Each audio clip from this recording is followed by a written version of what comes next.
सालों से सांप की तरह रेंगती आ रही भारत की अर्थव्यवस्था को अब जाकर मोदी जी के नेतृत्व में 4 चांद लगे हैं।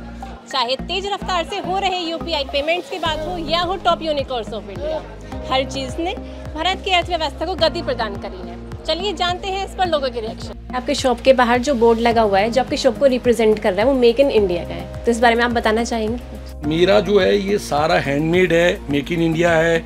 हमारा इंडिया का पैसा इंडिया में ही है, जिससे हमारी इंडिया की इकॉनमी भी बूस्ट हो रही है। और दूसरा ये है कि यहाँ पे जॉब अपॉर्चुनिटीज़ मिलती हैं लोगों को। कोई कारीगर इसको बना रहा है, उसको पैसे मिलते हैं, उसका घर चलता है। कोई बॉक्स बना रहा है तो उसका घर चलता है। कोई उसकी पैकिंग बना रहा है तो उसका घर चलता है। मेक इन इंडिया कॉन्सेप्ट जो कोरोना के आसपास, मतलब कोरोना के टाइम पे आया था, तो आपको क्या लगता है इससे उस चीज़ में कैसे हेल्प मिली है लोगों को? मेक इन इंडिया से हेल्प मिली जी, श्योरली हेल्प मिली। मेक इन इंडिया जब कोरोना में तो वैसे तो काम सबके ही कम हो गए थे, लेकिन फिर भी जो इंडियन काम है, अब जैसे वो वेंटिलेटर सब बाहर से आते थे, कोरोना काल के अंदर वेंटिलेटर भी यहाँ बनने लगे। वो N95 मास्क था, वो भी यहाँ पर बहुत लोगों ने लाके मशीनें और यहाँ जॉब क्रिएट हुए। तो इसको बहुत अप्रिशिएट करता हूँ, ये मेक इन इंडिया के इनिशिएटिव जो गवर्नमेंट ऑफ इंडिया ने लिया है। हमें सबको ही ये कोशिश करनी चाहिए कि हम इंडियन सामान बनाएं और हम खरीदे भी इंडियन। वोकल फॉर लोकल हमें अपना एटीट्यूड रखना चाहिए। मेकिंग इंडिया जो है बहुत अच्छा है, उसमें इंडिया का पैसा अपना इंडिया में ही रहेगा।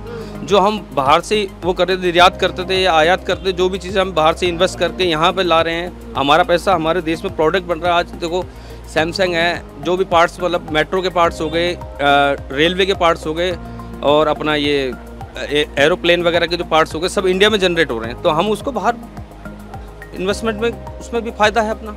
मेकिंग इंडिया को हम देखते हैं, हमारे देश के अंदर जो अर्थव्यवस्था का पहले सिस्टम था उसमें काफ़ी चेंज, बदलाव आ रहा है। नई टेक्नोलॉजी के साथ नई चीज़ें जुड़ रही हैं। विदेशों से हर सामान मंगाते थे, आज हम स्वदेशी बना रहे हैं हर चीज़।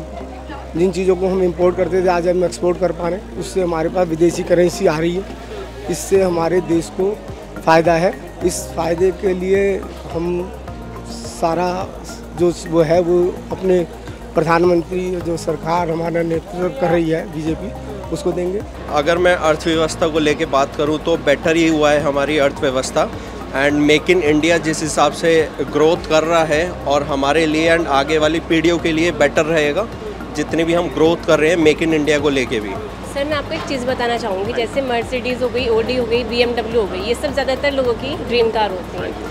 तो ये जो कंपनियां हैं ये जर्मनी की हैं, पर अगर अब आप देखोगे तो जर्मनी को पीछे छोड़ के इंडिया ऑटोमोबाइल्स के सेल में आगे निकल गया है, 3rd रैंक पे आ गया है। इस बारे में आप क्या बोलना चाहेंगे? पहले के यूथ को लेके तो काफ़ी रहता था कि मारुति में जाना है या हमें ऑडी में जाना है, मर्सिडीज़ में। बट एक अगर राइट नाउ मिडिल फैमिली को लेके अगर मैं चलूँ, मैं खुद एक मिडिल क्लास फैमिली से बिलोंग करता हूँ, तो टाटा में जाना चाहिए। ऑनलाइन खाना मंगाने से लेकर कैब में घूम रहे युवा तक, हर देशवासी ने देश की अर्थव्यवस्था को ऊंचाइयों तक पहुंचाने में अहम भूमिका निभाई है।